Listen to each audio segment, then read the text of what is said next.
萧启清嚷热播迪丽热巴携陈星旭刷新长剧新定义，国产悬疑剧卷出新高度。萧启清嚷婉转千年人萧宿命，热巴风刀战神白天雕塑，晚上猎杀守护者们，谍战混搭东北喜剧，特工绑错人，硬演专家笑料扎心。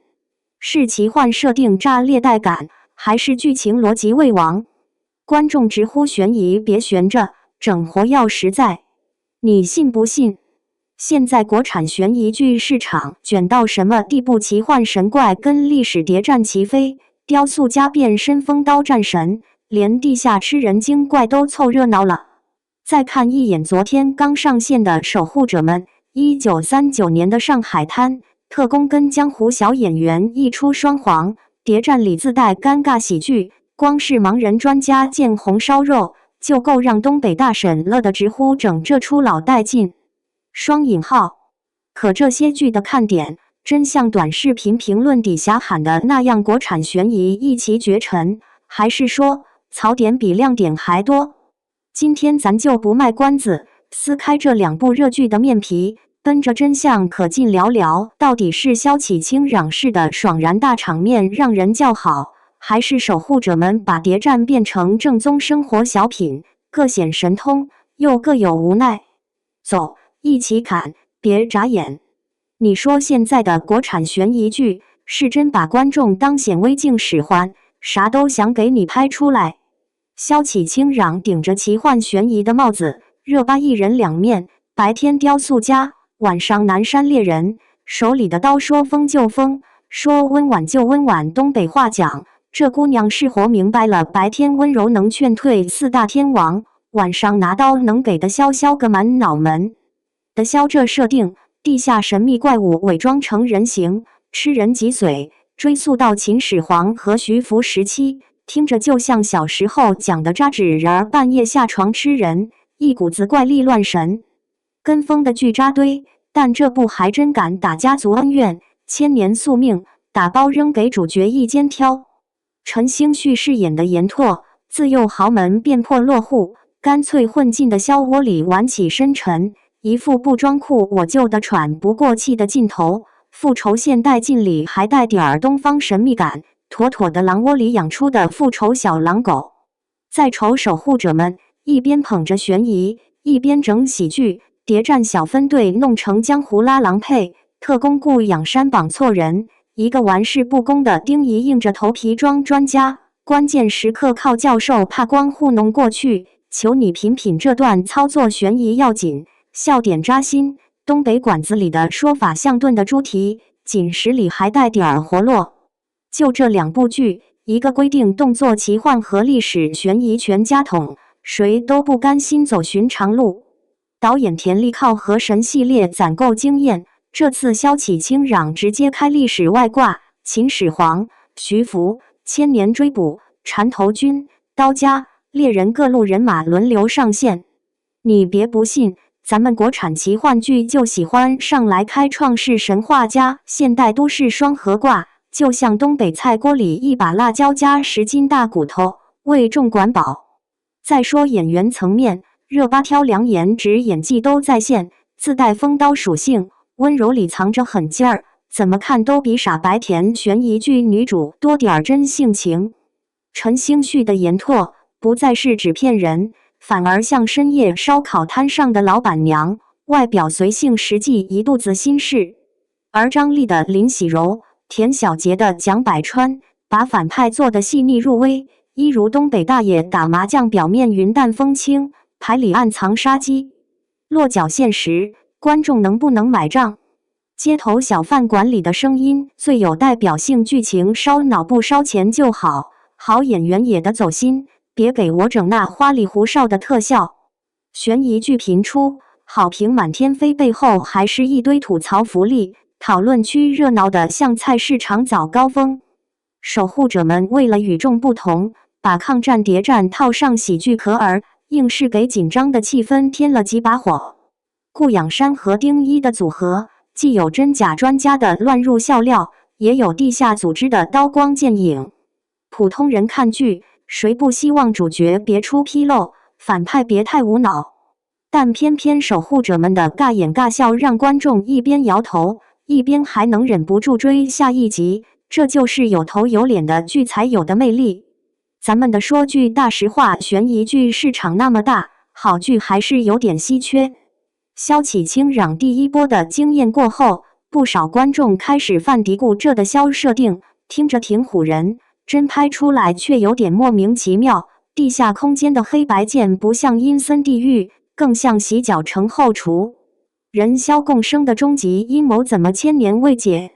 反派组织缠头军整天追萧，也没见谁真刀真枪的碰瓷，打打闹闹就过了。有人说，奇幻悬疑剧一旦设定太重，故事会变得脱离实际，观众哪管你剧里是汉代还是秦代，琢磨半天不如看邻家老太太啃瓜子。整天玩身份加持，双重反转，热巴风刀出场气势如虹，几集下来，雕塑家那头的剧情没啥进展，倒是变成美人白切黑的又一轮视觉轰炸。评论区扎堆留言，悬疑不悬了，奇幻不换了，主角戏份一抓一大把，剧情没跟上，看的都能提炼出流水账。双引号。反方观点也多，你拍悬疑剧就不要忘了观众的钱袋子，场面摆大了，细节跟不上就容易变四不像。编剧尾鱼合作，行家里手没问题，但到了实际观众，东北大叔说得好，我就想看雕塑家砍怪兽，别跟我整那千年家族梗，通天塔我能看3遍，这花里胡哨就有点费眼。双引号，守护者们就更明显。第一季刚开播，尴尬喜剧效果拉满，好多人夸演员真会演，但剧情一紧张，笑点过头就能把人拉出戏。谍战如果全靠尬笑维持，气氛很可能变成小品晚会，每次关键时刻都来段教授怕光，观众还真是怕了这光。但谁说国产悬疑就只能玩票？再一扒萧启清嚷的底子，你发现导演拼得很有章法。人萧共生的套路不是简单家族恩怨，其实是千年历史深挖社会暗影的。萧吃人脊髓，表面是神怪设定，细细不就是对人性贪婪的极致暗喻？黑白剑这一地下空间，俨然现实社会的阴暗面。迪丽热巴的双面人生，其实折射了多少人在现代社会被身份撕裂，白天职场努力拼搏，晚上还得为理想浴血奋战，说到底就是东北老姨白天搬砖晚上斗地主的命。千年家族追凶线看着虚幻雷人，实则影射了现实中难以斩断的利益纠葛、血脉捆绑。编剧一笔带过，把神话与悬疑揉成一团，倒叫人琢磨人性到底能有多复杂。这种复合设定让萧启清嚷一跃而成国产奇幻剧的新旗手，就跟东北饭店推出松花江老母鸡汤，别人家办不到。再回头说守护者们，尴尬与紧张并存，其实是国产谍战新风尚。人物不再只是硬汉抓间谍，反而让江湖小演员混入敌营，笑料里带刀光，真真假假的身份危机让观众既嘲又骄。所谓真假专家，本质不就是现实社会里的乌合之众靠着演技蒙人？东北小品里不都这样，熟能生巧，蒙到最后就是本事。剧情紧急关头，教授怕光的招数堪比职场套路，王一句文件丢了，表面没办法，其实就是智商考验。两部剧不约而同完成了设定上的自我突破，把人性悬疑、身份错位、社会映射揉碎在上桌。你是看奇幻热血也好，看历史谍战也罢，归根结底都是现代人焦虑的解压糖。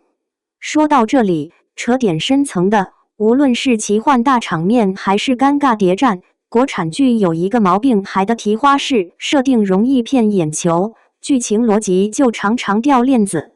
萧启清嚷后期要是真走套路，主线被身份悬念拖死，风刀变成普通雕塑家，千年阴谋说了半天还是老梗，多少观众就该心里发虚。东北热评区演是演了，悬疑没悬着，主角一脸认真，剧情却跟不上不点，办事挺敷衍。双引号。再说的消吃人脊髓，这设定看着够狠，实际剧情能不能撑起这个噱头？要知道，奇幻剧要的是世界观自洽，别把观众当傻子。缠头军追捕千年，手劲不如当年的傅灵，追来追去，最后全靠主角开挂。东北老头子说多少奇幻剧都是主角光环大，配角跟路人甲似的，悬疑变成表演赛。双引号。守护者们也没逃出这圈，尬笑和硬凑悬疑如果一成不变，剧情难免炒冷饭。你演谍战观众要紧张，你加小品桥段观众该解压，可是主线一拖，悬念一泄，观众分分钟想煮个面。更有评论假专家真尬演，这要演长剧，怕是连东北大姨都不爱看。双引号。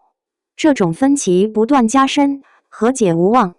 主创团队要擦亮眼睛，别把观众智商压成甲方爸爸刷单的小帮手。剧情只要靠设定和外壳撑场面，迟早要被打脸。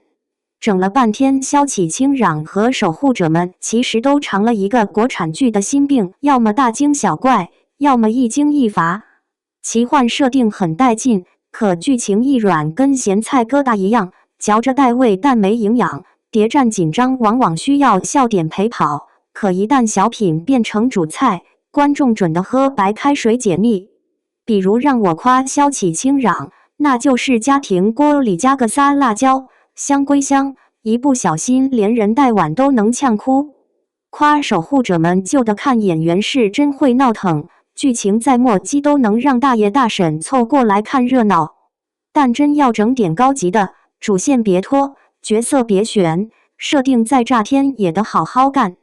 这里头都没啥坏人，唯一坏的可能就是编剧的拖延症。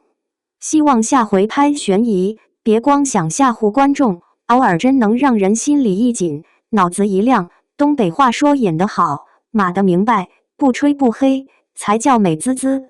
双引号。问题来了，大家觉得悬疑剧到底是设定越炸越好，还是剧情扎实才叫王道？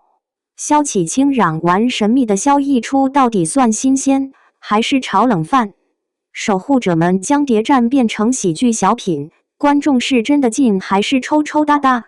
你是被主角的风刀美貌吸引眼球，还是被尬笑假专家带着嗨翻？评论区请留步，放马过来聊聊，到底是悬疑要门面，还是观众要真整活？